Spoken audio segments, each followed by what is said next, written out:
Hello, everyone, and welcome back to the latest episode of JKL Media Reviews. Today, we're looking at a 2007 movie, No Country for Old Men, a Coen brother production of a Cormac McCarthy novel. And Jesse and Karen have not seen this movie yet. Before we get started, as usual, Jesse, hello. Hello. Karen, Hello. and I want to get quick thoughts from both of you. And for Jesse, a little bit of extra because the bulk of this movie takes place in your home state. So I'm wondering if it felt kind of weird for you watching this movie. It did a little bit. I thought it was really well done. And Cohen films can be hit or miss to me. And as we get into this, I'll talk about some of the things I don't like about it. Okay. But overall, this is someone I really should have watched before. And so I was glad to check this off my list of, okay. Very good. Karen. Yeah, I was talking to Lou just a couple minutes ago before we started, and I mentioned that the Coen brothers, that they're less hit or miss for me. They're mostly hit, the ones that I've seen. And like Fargo is way on the top of one of my top 10 movies, definitely. And I don't know why I had never seen this one, maybe because it looked very dark. But I'm glad I watched it. I'm also unsettled by it, which I think might be what Yeah. they're aiming for. So the fact that I had all these emotions connected to it, I think they did their job. So we have quite the star-studded cast. We have Tommy Lee Jones, Javier Bardem, Josh Brolin, Woody Harrelson, Kelly MacDonald, Garrett Dillahunt, Tess Harper, Barry Corbin, Stephen Root, Roger Boyce, and Beth Grant. They're the major players in this movie. And this is ostensibly a crime slash thriller slash cat and mouse movie, but because it's got the DNA of Cormac McCarthy and the Coen brothers, it's told in a somewhat unconventional style. And I'm curious how, Karen, let's start with you. How did you feel about how the movie played out? Were you having trouble following the storyline at all? No, not at all. Okay. It was very easy to me to Hmm. follow. It was, as they say in the book, quite linear. In the movie, it was linear, and age tends to flatten a person, as is quoted by Tommy Lee Jones there. Yeah. So maybe that's it. I've seen a lot of movies and watched a lot of TV, and I don't know, I didn't find it very confusing. It did jump around, but it wasn't like in time. It was storyline to storyline, and they were all cohesive. To me, it was very easy to follow, and it was riveting once you sit down and put your mind in that headspace of watching that kind of movie. Jesse, how about you? Yeah, my family is out of town this weekend, so I spent yesterday doing tons of stuff that I've been wanting to do. I cleaned out some closets, I got rid of tons of things that we no longer needed, and in the background I had a Hallmark movie going. So it was like 9 o'clock last night when I sat down to watch this film.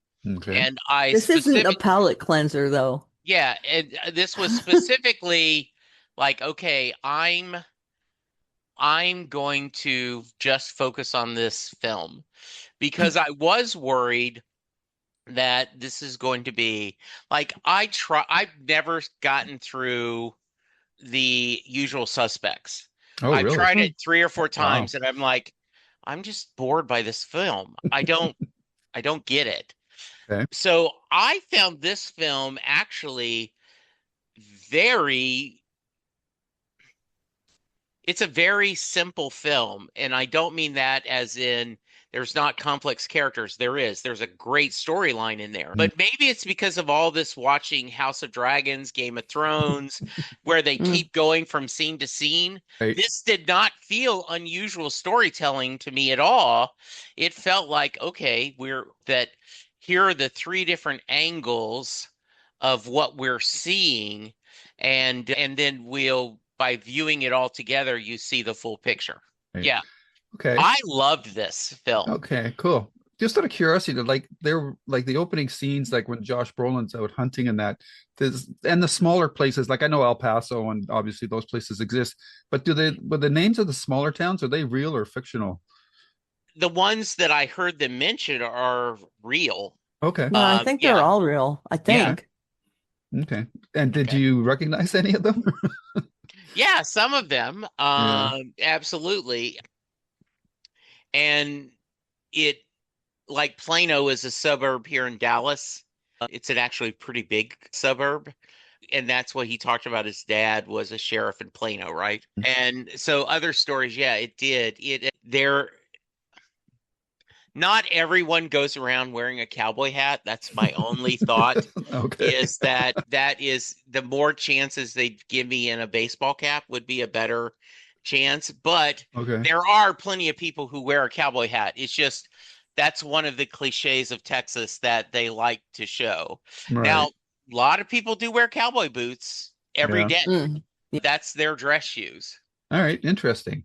So there's lots of different ways you could slice this up, but I think I'm going to go for the juggler and ask you, Karen, right off the bat, what was the most surprising moment in the film for you? The end. Oh, okay. The very end? Yeah. I'll, everyone knows I read romance. Hmm. So I'm a sucker for a happy ever after. And this did not have a resolution. It was very unsettling. And I think that's the part I was like, throughout the whole movie, I was like, okay, who's going to kill him? Which person is going to get to kill him? And then when each person gets picked off, I'm like, okay, I guess the sheriff or the wife, or I don't know. And then he just ends up walking away. And it ending on the fact that the sheriff has retired and he's having these dreams. And I was just like, why can't we kill the bad guy? That's just me. It, I'm not diminishing the movie at all. I think it's brilliant. But to me, I was like, whoa, whoa, whoa, whoa, go back, rewind. So I was even hoping that he would die in that car accident. Mm. Yeah, I like it when the bad guy gets his comeuppance and he didn't really Okay. get it in this. So that was the most surprising part. All right. Jesse, what was the most surprising moment for you? I agree with her statement, and when we get to that, I'll spend more time talking about it. But to me, the killing the James Brolin character off Mm. screen Yes. Yep. was a big one. In fact, I kept thinking, because I've watched way too much shows, Mhm. that this was all part of a trap, that he Mm. actually wasn't dead. And I Yeah. kept expecting him to show up and go, "Oh, hey, MF, I'm gonna Hmm. get you." Yeah.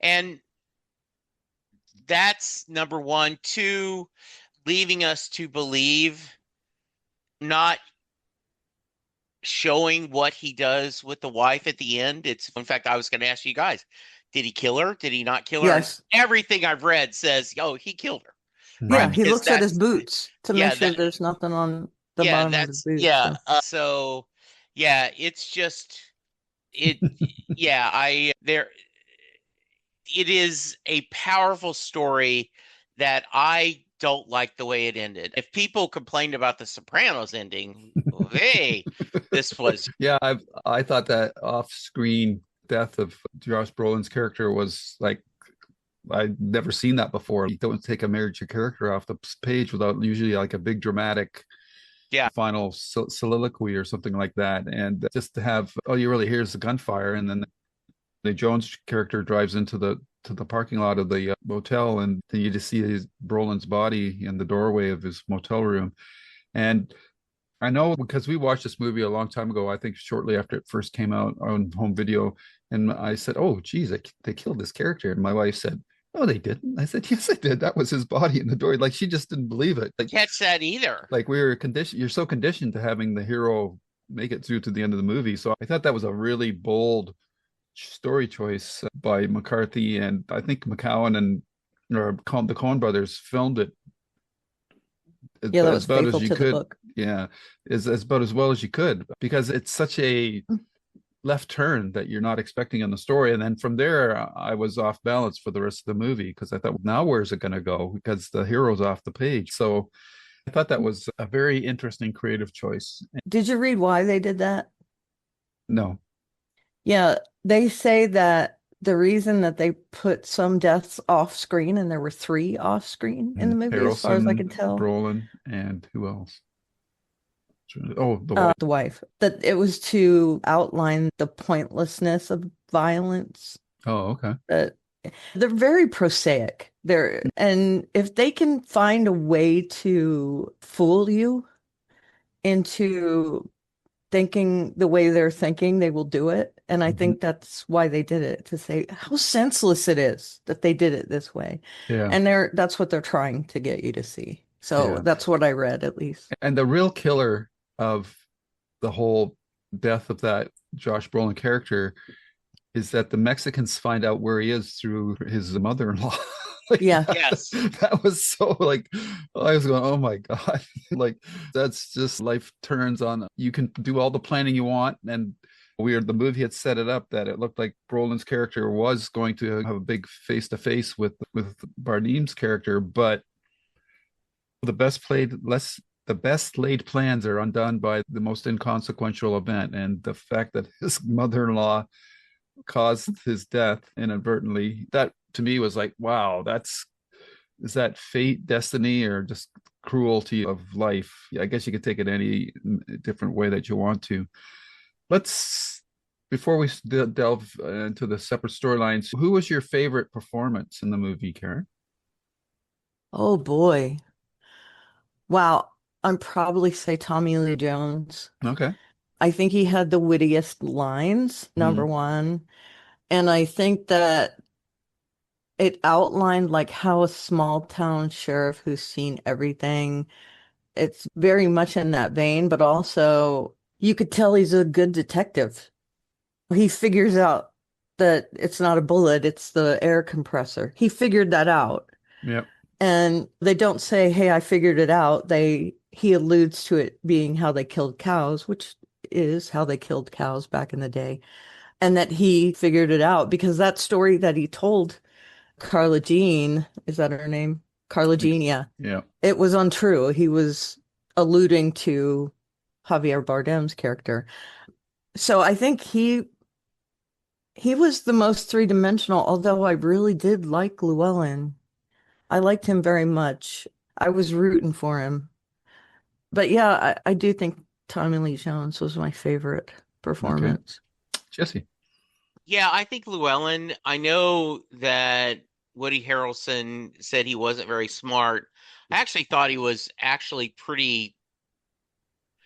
he was trying to do the right things and pretty smart, right? If you make the decision that you're going to keep this drug money, right? I got to thinking, what would I do? Would I take 100 grand of it, take 4 or 5 packages and leave open the briefcase and scatter the rest, and so that way they wouldn't know what got lost? And while I couldn't retire, I often daydream about how you could launder money, like how you could use this cash and not show up. Tells me something. I've loved Kelly McDonald. I've done it too. Yeah, I've loved Kelly McDonald ever since Boardwalk Empire, and she's good. It was really neat seeing Garrett Dillahunt. Oh, Garrett Dillahunt, I love him. Yeah, Yeah, he was so young. Yeah, and he was and I get Stephen Root is good in everything. Everything is better with Stephen Root. And I love his name is Man Who Hires Wells. Like on Amazon X-ray, it says Stephen Root, Man Who Hires Wells. Yep. He doesn't even have a name. Yeah. Great stuff. All right, I'm gonna address the elephant in the room. For me, the whole movie hinges on Llewellyn's decision to go back in the middle of the night with a jug of water. If he didn't do that, nothing else would have happened. And I don't know if it's in the book, but the Coen brothers must have realized it too, because they had Llewellyn says it's probably the stupidest thing I've ever gonna do in my life, and yeah, it was. And if he didn't do that, then nothing else would have followed from that. It would have been interesting to see if they still would have found out if they could have found out who had taken the money. But yeah, it was the one beat in the movie where I'm going, okay, this has to happen, or otherwise the rest of the story doesn't happen. So it's every movie, every story gets a gimme, and that was a gimme for this story. I don't know, Jesse, how you felt about that. Sadly, I did not think of that till you just said it. Oh, okay. I thought of be greedy and taking all the money, right? Mhm. It was that, though they're pretty good, so they may have found you anyway. Right. There was the Uh, tracker too. yeah, oh yeah, they did have the tracker, right? So they would have found him anyway. That's a good point. Yeah, but it is, um, and I did think, first off, you're out with no water. Wouldn't you have had some kind of water?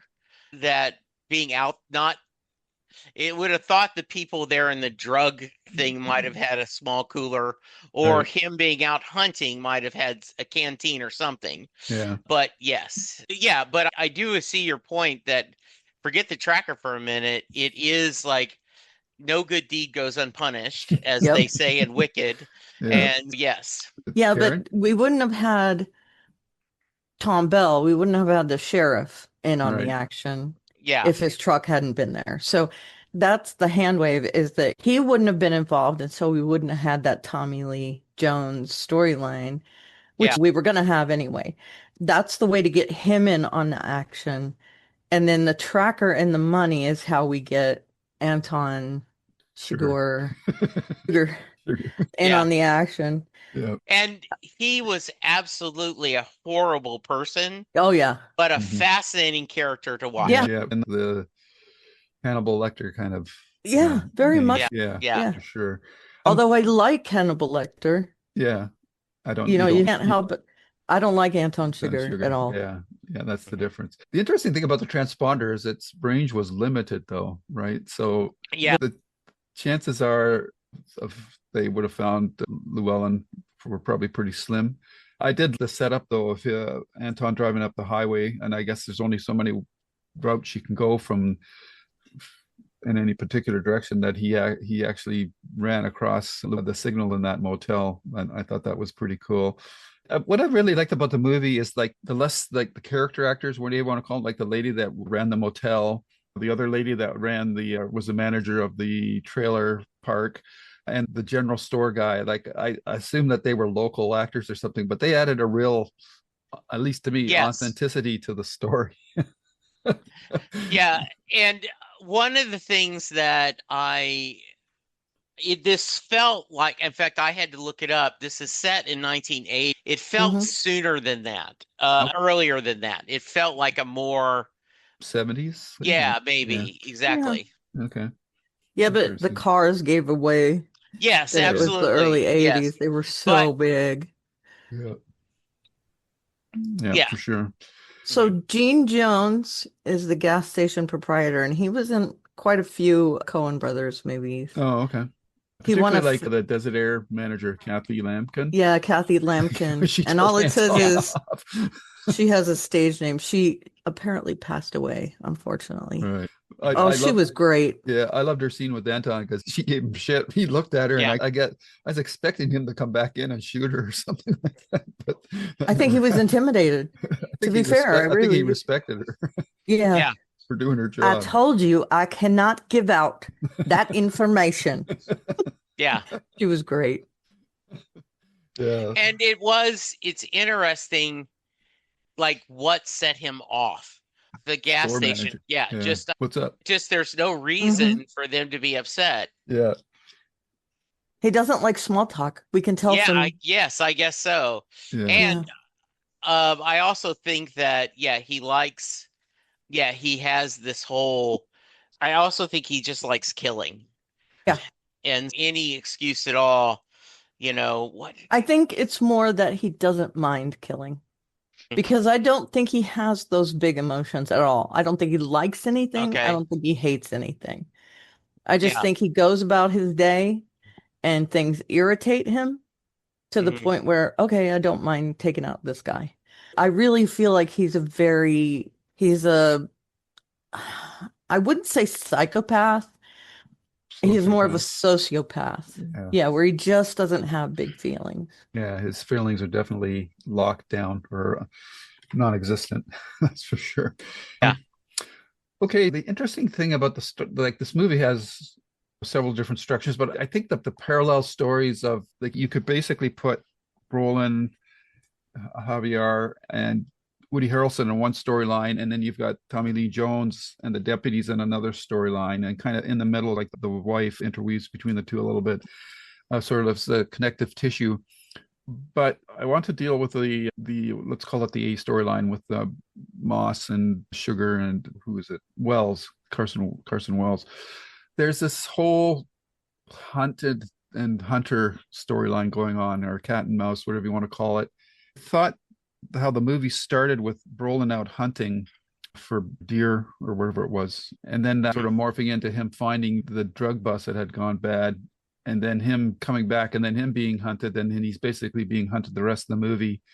I really found that whole cat and mouse really intriguing. And Karen, I'm wondering how you felt about that storyline, and then we'll get a little bit more into or we can talk about the characters as well, because I think each character, with the exception maybe of Harrelson's character, feels like they can take on anybody, and whereas Harrelson gives the big vibe that he just rather stay away from Sugar as much as possible.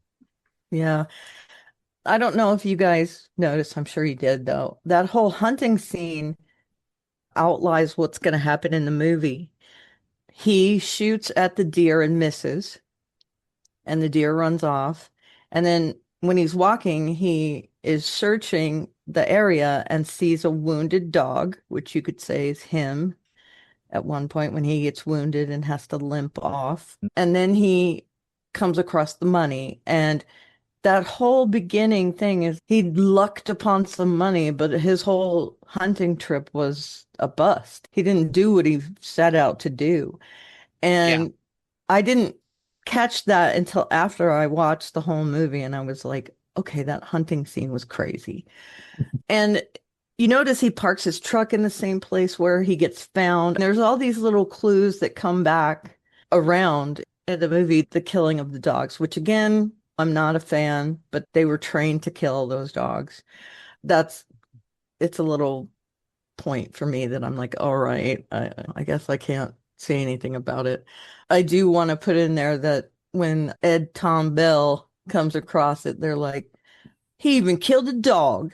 Yeah. It's a shame. It's a shame. Yeah. But I feel like that kind of sets up the whole tone of the movie, that this guy is good. He looks like he's really good at everything he does. But if you really look at it, he's not. And I feel like that he's not a good shot. He misses that deer completely. And I thought he hit it. It just wasn't a fatal shot. I that thought blood it was from the dog. Yeah, but I thought that too. I thought, oh yeah, he wounded. Yeah. And of course, that's one of the worst things you can do. Yeah. If you hunt Right. is leave that. Yeah. Interesting. Right. Interesting. I think the blood was leading to the dog, but he could have wounded the deer. Even still, it's a bad shot. That deer was like way in his sights. But anyway, I feel like that really sets up his whole character. That first hunting scene and how he reacts to the dying man and all that kind of, as he surveys the drug deal gone bad, and you can tell, oh, where's the last man standing? Where is he? There has to be someone. And he goes and he finds that other man dying on the hill, and he puts everything together in his head, and you're like, oh, that guy knows what he's doing. And again, it turns out in the movie, he gets outwitted by something he doesn't see coming. Yep. Yeah. That's it. Okay. Jesse? I forgot the question. Sorry. The A storyline, the hunting and the hunters. Yeah. Yeah, I had not connected that about that he was a hunter and then became hunted. I did love the chess match and how he kept having to think on his feet and kind of work things. Yeah. The dialogue absolutely was hilarious, including He's buying the gun, and then I need tent poles. Why? What version? Okay, just send me a tent. Which one? The one with the most poles. And it's always, to me, it is always, I always enjoy looking at and trying to decide, okay, where did they go wrong? What did they do and as I said originally, if you'd only taken some money and then dumped the rest, you could have gotten away with it. As you guys talked, if you had not gone back and tried to give the guy water, if he had looked for the tracker earlier, right? But I think once they had the tracker, he was going to find him. And I read somewhere else that I did not come up with this, but the idea that Llewellyn was so confident because Sugar is saying, you're dead. That's a given. You're not going to get out of this alive. However, if you bring me the money, don't make me look at it, I won't kill your wife. And then he's, oh no, I'm going to get this. And then in his own effed up way, and they talked about that, Woody Harrelson, right? Like he has a code. It's an effed up code, but he has a code. And so in his mind, I made a promise and I've got to deliver on it, or else I can't live with myself. Yeah, and that's very interesting too, because at the beginning of the movie with the store owner, he does the coin flip and the store owner fortunately guesses the right call. But with Llewellyn's wife, Carla, she tells Anton, no, this is on you. I'm not calling that coin flip. And the strong likelihood is that he did kill her because she wouldn't call the flip. I'm going to give you a chance. And she's, no, this is horrible. Yeah. And she wanted to hold him accountable for his own actions instead of leaving it to chance. And little did she know that he doesn't really care about accountability. He doesn't care. Yeah. So that was that was a tough scene to sit through. It's brilliant dialogue though. Yeah. It's sparse but to the point, I think is what you could say about the dialogue overall. They trust the audience's intelligence to fill in the gaps. Yeah. They do that with all their movies, I think. Yeah. And one of the things that you mentioned, it felt sparse, right? Yeah. But it didn't feel overly sparse to me. It felt like the right amount of dialogue. Okay. That it was, now this is not a movie you can watch while doing something else. No. As much as I love Hallmark movies, right? Yeah, I can do whatever I want just listening to it because just listening to it, I can do that. Yeah. Yeah. Yeah. I do have to say, though, I didn't mention this, but Carson, Woody Harrelson, I thought, oh man, he's so good when he goes into the man who hires Wells' office, Stephen Root's office. The dialogue they have is great. You seem like a man who doesn't want to let a chair go to waste. Yes. Yep. Which kind of sets him right away. Yeah. I didn't say you could sit. There's a floor missing. And then Stephen Root says, we'll look into it.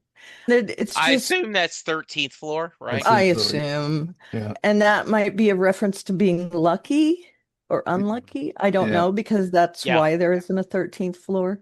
Yeah. But yeah, it was so sad to me that when they met up in the hotel, Anton and I keep looking at the names, Carson, when they met up in the hotel, it was like, okay, why was his role so small? Because he was great. And I even liked the dialogue between the two of them. You could tell that they had crossed paths a few times. Yeah. Yeah. And the one thing I was left with is that it was a small movie.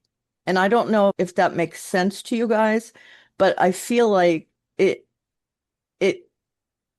came across, it finished with almost like the exact right amount of everything to make this movie, no more and no less. So it was a quiet, small movie to me, but it's also very big.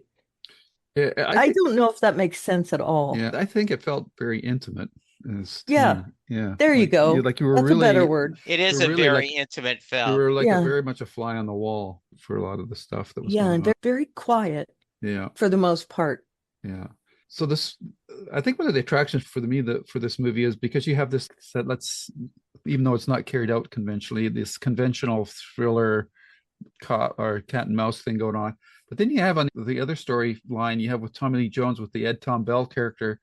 This is a guy that's been around the block a few times, to say the least. He's got the perfect face for the character, I think, because he's beat down and weathered and whatnot. Grizzled. And he's, yeah, grizzled. And he's very phlegmatic in his responses to things. He doesn't get in and he's got a very dry sense of humor. He doesn't want to get in trouble with Yes. his wife, says call her after I leave and all this kind of stuff. Yeah. But I think what was attractive to me about him was, and maybe it's just because of my age now, that his outlook on life was like the title of the movie. Like, this is no country for old men. He's just, his time is gone. His values don't fit in with what's going on in the world today. Or You know, then. there's some of that good old boy talk he has with that other sheriff going on there. Karen, what did you think about you? This was your favorite character, so I'm curious Yeah. as to hear as to why. First of all, his dialogue. And I Mhm. love that he had that really dry, no nonsense sense of humor where Right. it's not like a ha ha sense of humor. It's like a, Yeah. okay, that's funny.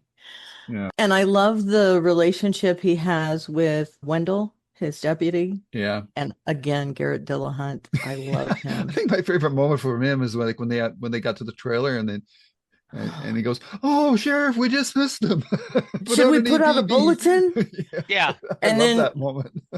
the sheriff says, what are we going to put out a bulletin for? A man who just drank milk? And it was great, that whole thing. Yeah. So I love that A- his relationships were perfect. Go And ahead, what? how odd that he just drank a glass of milk. He does the same thing that Anton does. Anton sat there and drank a glass of milk and looked at the window. Mm. And then Tommy Lee Jones, when he comes across, he sits down and it's almost like he's trying to walk in the killer's shoes, but he doesn't drink from the bottle. He pours a glass, he sits down, and he looks through the same window. And it's again, it's one of those quiet moments that you're like, okay, what's he doing? And the conversation he has with Ellis, and I'm going to mention again, Barry Corbin, fantastic actor. I've loved him in almost he was in an episode of Psych and he was fantastic there.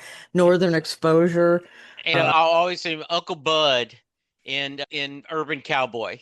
Oh, yeah, yeah.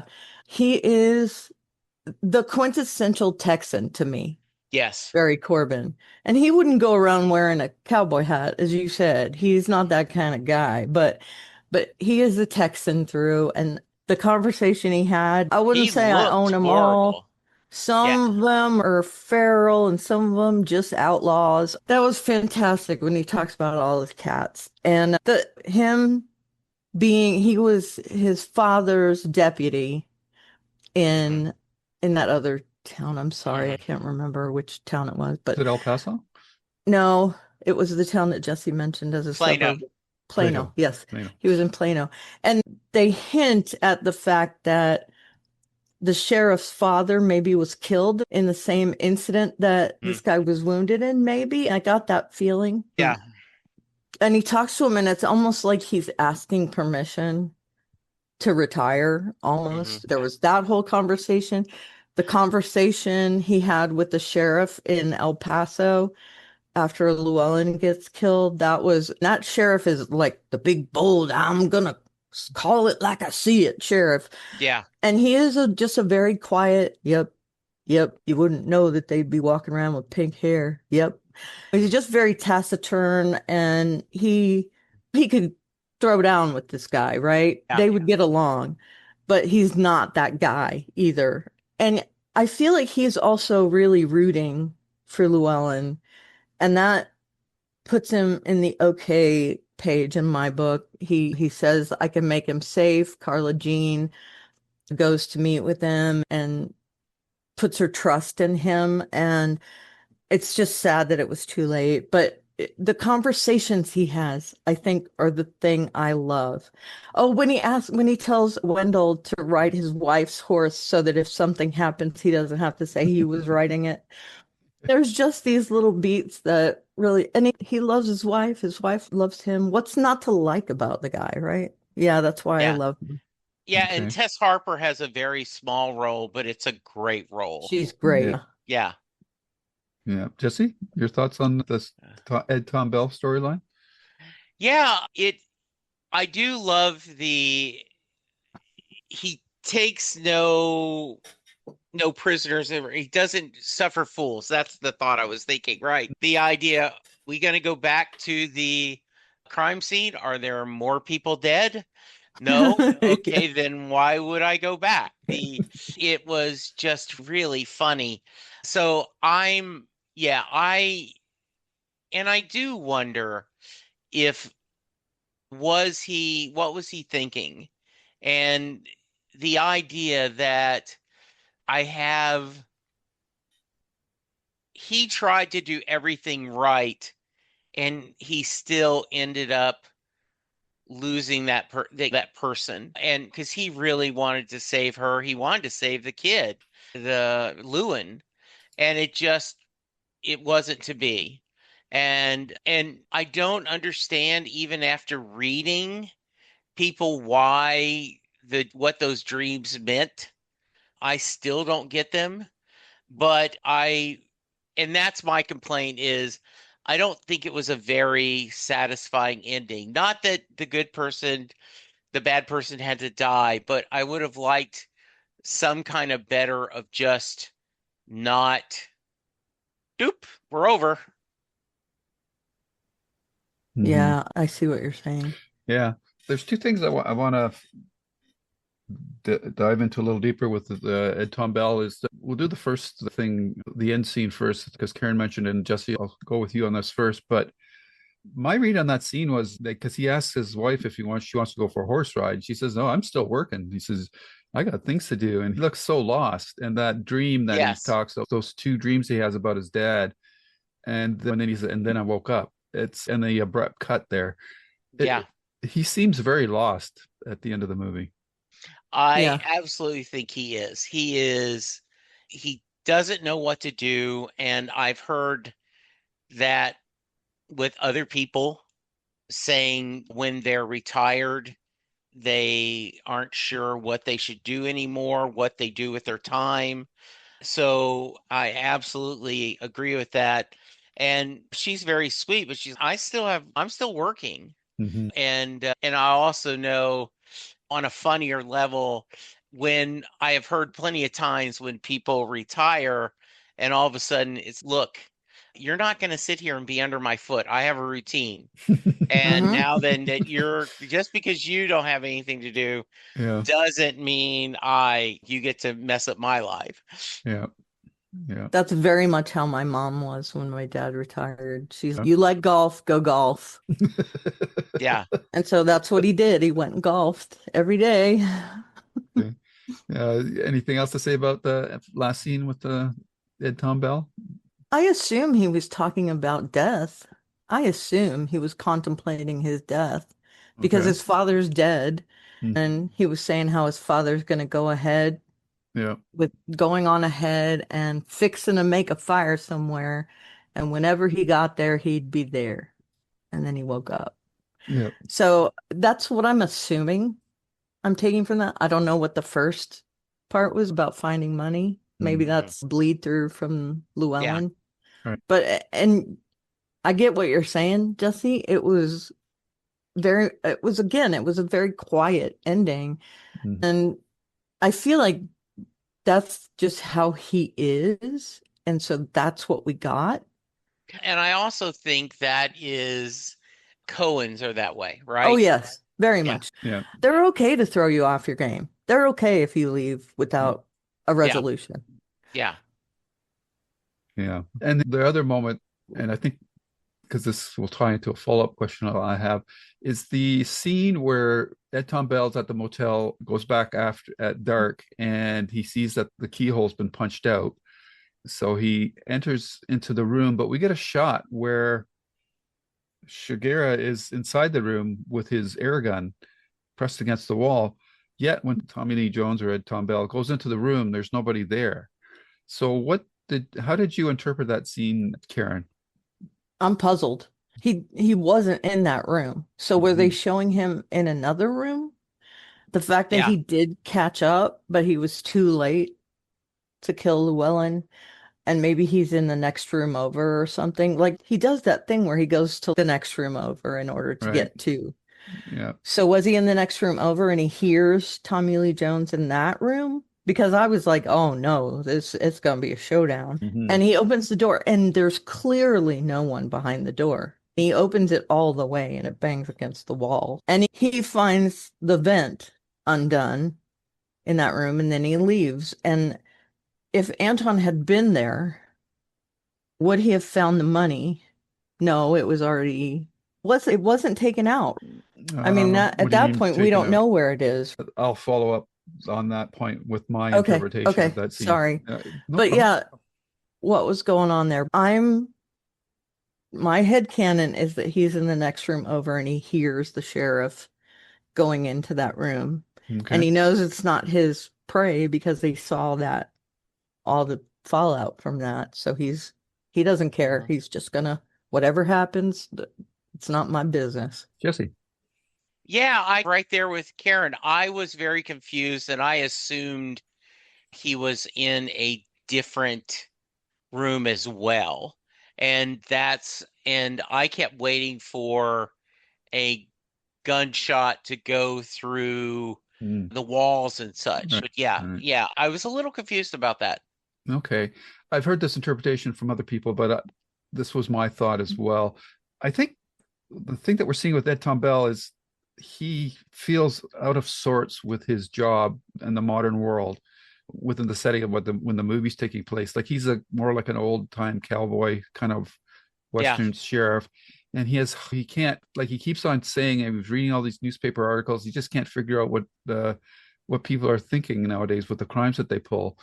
In my mind, before he goes into that room, he's imagining that Shigeru is in that Mm. room because Okay. he's so afraid of this type of individual that he just doesn't understand. And I think that there's some credence for that because once he searches the room, he sits down on the bed and lets out a big sigh. Oh, thank Mm. God. And to your point about the vent being open and the scratches, I think Shakir had been there earlier and then found the money, Okay. and then he had left. Okay. So that's the way I interpret that scene because it's confusing because he was in the Yeah. room. Why isn't he there? So Mhm. I think the most plausible explanation is that's what the Ed Tom Bell character was imagining was going to happen, but didn't happen because he pulled his gun too, right? I don't know how that sits with you guys. That Uh, makes a lot of sense to me. okay. Yeah, it does a lot. Me too. Okay. Very I good. like that theory better Okay. than Yeah, I do mine. too. Good. Yeah. Yeah. So that pretty well wraps up the discussion for the movie that I had mapped out. People are probably wondering, aren't you going to talk about all the violence? I don't really want to glorify it in any way, but I do have to say that those scenes were effectively done. Like the opening Hmm. kill with the deputy was done, and then the use of the air compressor when he killed that guy on the side of the road is like what? I've never Yep. seen I've never seen these kind of kills.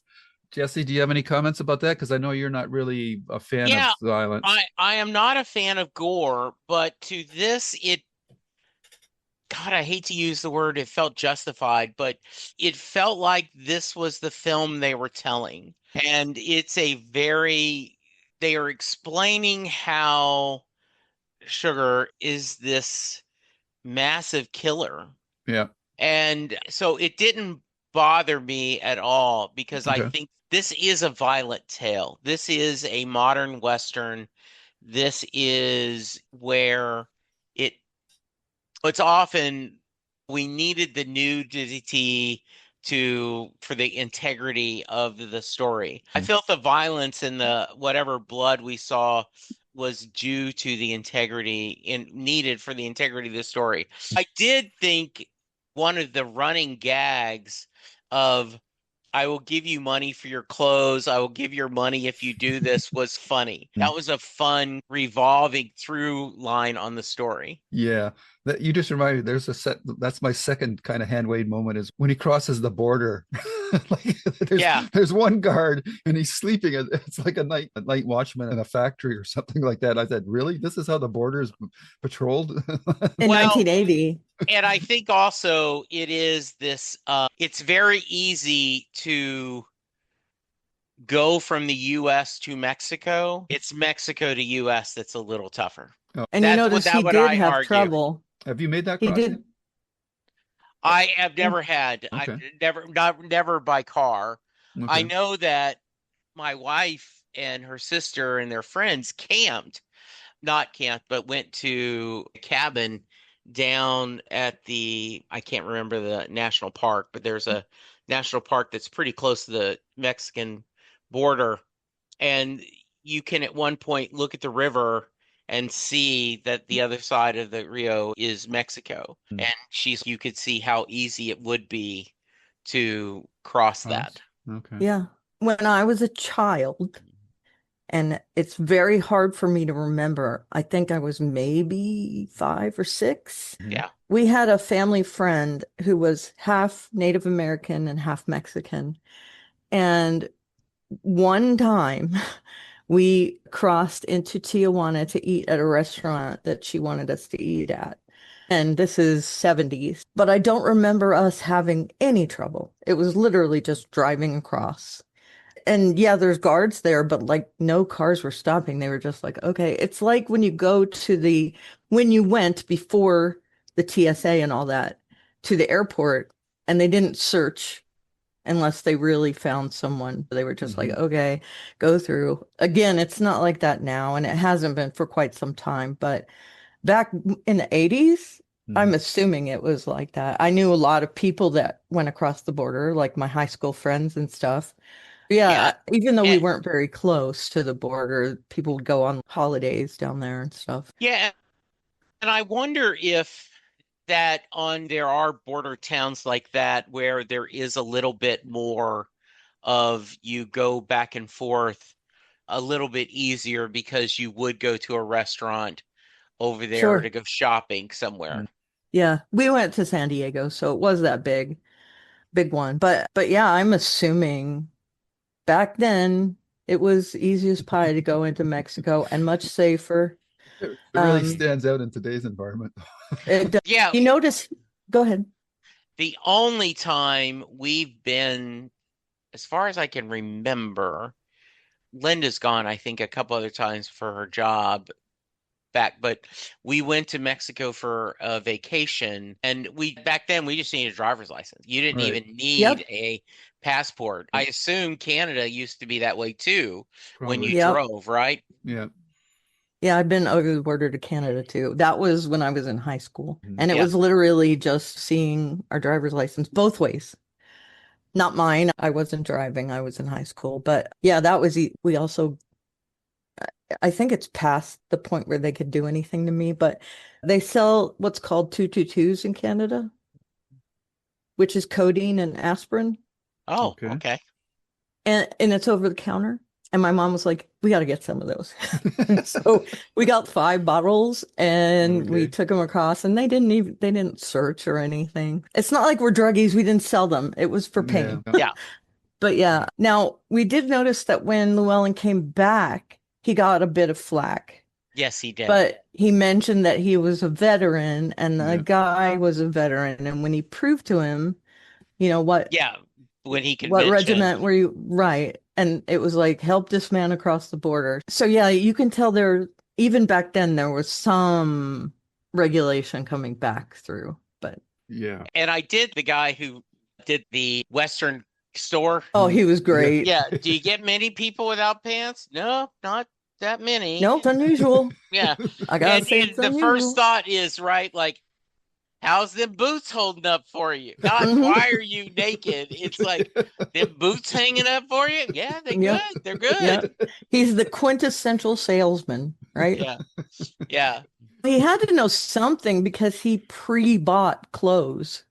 Yeah. and said, I'm going to need those later. When he walks in without clothes, he's, that's why he did that. I feel like, why else would he do that? And that guy was pretty matter of fact, too. Yeah. Okay. Yeah, I and see. I did feel like they catch some of the temperament of small town Texas Okay. Yeah. and those personalities Yeah. that where we you are going to be with small talk. Yeah. How about that weather? Yep. And it bothers Chris gets pissed at it. He's I don't care.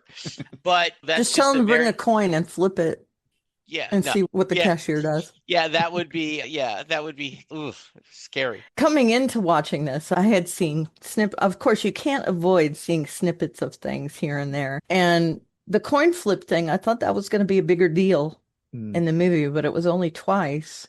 And right. we only see it come to fruition once. Yeah. So And that was even a then we don't see surprise it. for me. Right. Yeah. Yeah. We just see the guy call it. Yeah, I was surprised that wasn't a bigger part of the movie, but man, he was definitely a sociopath. Yeah, for sure. Oh, go ahead. I have a question. I think it's a good movie, but why do you think it won Best Oscar? Oh God, I'd have to see what other pictures it was against that year. It's hard to tell. Like for me, I always my biggest question is, and I understand a lot of people like that movie, but it says why did Forrest Gump win Best Picture over Shawshank Agreed. Redemption? Like I just, Yeah. and I don't think that movie's aged nearly as well as Shawshank, but it's in the moment. A lot of Yeah. times, I have no idea who it was up against that year. I'm looking right now. Okay.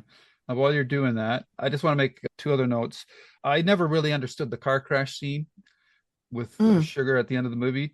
People say that's fate paying him for killing the wife. I guess that's as good as Mm. an explanation as any, but it doesn't really like No, he should have nothing died. He comes should of have it. died. If he would have died in Right. the crash, I would say, okay. Just and I guess it's like real life. People come into a story and they go out of it. But like with Ed Tom Bell, Shigeru just goes out of the movie and we never know. We don't get any resolution to what happens with him either. We just assume he goes on doing what he's doing. And So that's too bad. I was confusing this to There Will Be Blood also. Okay. I've never seen Mm. that movie either. I haven't either. So No Country for Old Men, Atonement, Juno, Michael Clayton, There Will Be Blood. Okay. So based on that, I probably would have voted this one as well. Juno was an interesting, but I don't know if it's as strong as Yeah. this. There Will Be Blood. I know any movie with Daniel Day-Lewis is going to be Yeah. pretty hard to refute, but I guess I guess the story wasn't as appealing maybe as the Yeah.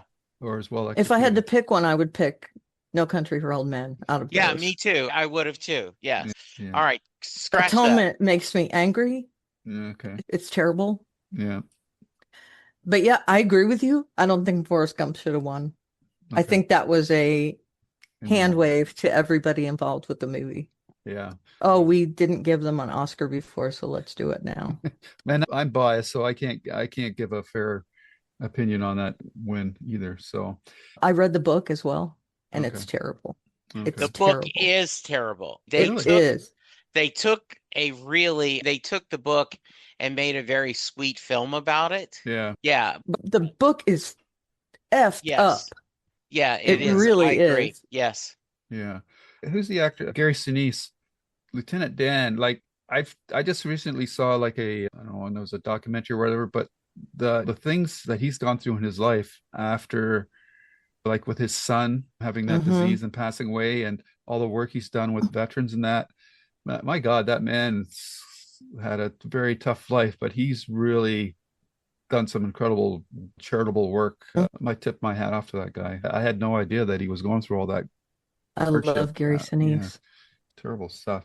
And we touched upon this earlier. This is the last point I'm going to make is I think, and maybe this story just isn't suitable to it, but I think if they could have tailored the Shigeru character to be more likable, like with Hannibal Lecter, we have this respect, revulsion vibe going on with Hannibal Lecter, but don't have that with Eric. He's just an effed up dude. You know? Yeah. His code is totally screwy. And people have argued the fact that he kept or took the money and kept it for himself undermines his code anyhow. If he kept the money, I don't know if he did or not, but if he did keep the money, I'm sure he did. that would have undermined his code as well. He's just another personal rationalizing his decisions with made up arguments, I guess you could say. I'm assuming because he killed everyone involved in that deal. Yeah. Down to the Stephen Root character. Yeah. I'm assuming he kept the money for himself. Yeah. Hey, I've gone through plenty. And how sad the guy from accounting just happens to be there. Yeah. Talk about bad either. Yeah. Talk about bad timing. Bad timing. Yeah. You would think he'd just kill him because he could ID him, right? Yeah. Like, if I'm assuming he did kill him. Yeah. Because he did. I don't know. Have you seen me? Yeah. Code with killers is interesting. I think it obviously works for Hannibal Lecter to make him interesting, and it definitely works for Dexter as well. Yeah. Yeah. Anyhow, that's all my thoughts on it. Let's go around the table. Jesse, any last thoughts? I am so glad you picked this. Good. And that because I do feel like I've checked it off my list, but also it was a very good film. And sometimes films don't live up to the hype, and I think this one did. It won't be one I want to see over and over again. I tend to like, more uplifting and fun, but I'm glad I watched this, and it was just really well done. Cool. And you got a travelogue of your state as well. There we go. That's yes. Right. Sure. Yeah, I really liked it. I have no idea why I never watched it before. Maybe it was just a time and never really had the right opportunity and there's other things that come up that you're like, okay, I gotta see that. Yeah. But this is something I should have watched 100%. The Coen brothers to me are incredibly precise and talented filmmakers. One of the lines that they omitted one word from a line in order to make it fit. Like they were going back and forth over whether Anton Chigurh should say, how much money have you lost? Or how much money have you saw lost? And they took out one word. And that's the kind of filmmakers they are. Screenwriters, filmmakers, that kind of thing. And I'm sad I hadn't seen it before, but I'm glad you wanted us to watch it because that is really fantastic. Awesome. Yes. Yeah, I was really surprised that both of you hadn't seen it. Yeah. That's quite unusual in our trio. Usually one of us, or all, or more two than of us at least. Yeah. Two of us, yeah. So yeah, I'll just close out and say for listeners, if you want to check out because this is an older movie, 2007, chances are you might not have seen it yet. It's definitely worth checking out. I think it's one of the better Coen movies. I have to give a shout out to the cinematographer, Roger Deakins. He's one of my favorite. I think it's a gorgeous looking film. I think it's really beautifully shot. It's well edited. The action scenes are well done. The acting is across the board is top notch. It's quirky. That's the Coen brothers sign. It's not going to be your typical popcorn action movie, but I think it's definitely worth it, and it's got some food for thought in it as well. And as you get older, I think you can relate more to the Tommy Lee Jones character, especially. So yeah, please check it out if you haven't yet. Yep, it's free on Amazon at the very least. That's where I watched it. Okay, me too. Cool. All right. So with that, we'll go around the table. We'll start with the J. Jesse, where can people find you and what kind of stuff do you do as if they didn't know by now? Before we do that. Oh, yes. You have a letter. Yeah. Do you want to read it, Karen, or do you want me to? No, you can read it. Okay. Ed Rakowski is the person that drove me around when I was at the Bruce Springsteen Symposium, and wonderful Set Lusting Bruce supporter. And I had told him that we were going to talk about Life of Chuck, and he shared with me how much he enjoyed it. So I sent him the link to our episode, and he sent a note in. Really enjoyed this podcast episode. Thanks for sharing. My take on why they used the disjuncted timeline was to create for the movie watcher an experience and sense of confusion, despair, and disbelief that the story, the character memories in Chuck's dying mind felt as their world began to contract, deteriorate, and finally collapse. I loved this movie and was encouraged to find that others did as well. In spite of the disappointing box office, I suspect this movie over time can develop its own following, much like It's a Wonderful Life, another film with an out-of-sequence storyline. I have to keep an eye on this other podcast project of yours. All the best, Ed Rakowski. So thank you, Ed. That Yes. is Awesome. wonderful. Glad you enjoyed the Awesome. podcast. Yep. Yeah. Yeah. So, speaking of Set Listing Bruce, we are recording this at the end of September. I have 2 more episodes left of my 10th anniversary 30 episodes, but the anniversary stuff is continuing. So keep listening to Set Listing Bruce now through the end of the year. I've got some really fun episodes, including coming up a certain actor who plays Steven Van Zandt and Deliver Me from Nowhere, the new Bruce Springsteen movie. So Awesome. please check it out. All right. Awesome. That Very sounds cool. awesome. I think you said it was Clarence Clemens he was playing. Did I mishear that? No, right? it's No, Steven Van Zandt. Stevie. Oh, okay. Sorry, my bad. Karen. Yeah, you can email us at jklmedia at mediareviews@gmail.com. You can email us at jklmediareviews@gmail.com. Did I say it wrong again? No, you said it right. JKL Media Reviews. Let's take this again. You can find us at jklmediareviews@gmail.com. I am at Oliveria on social media sites, and my blog is alliestuff.com.